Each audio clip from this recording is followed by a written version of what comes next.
All right, what up, team?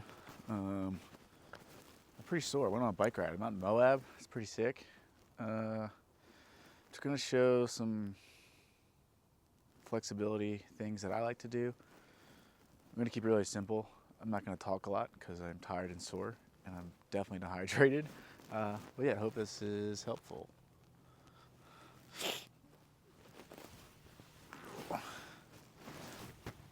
Just some knee hugs. Try to focus on the balance.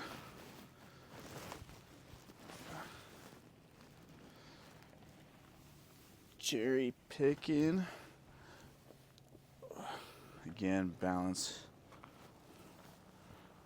is the focus. Figure 4. Push the knee down.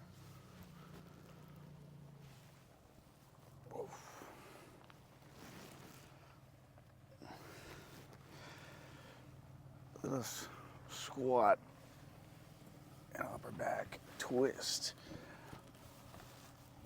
Come up, hips up, out of the squat, and upper back twist.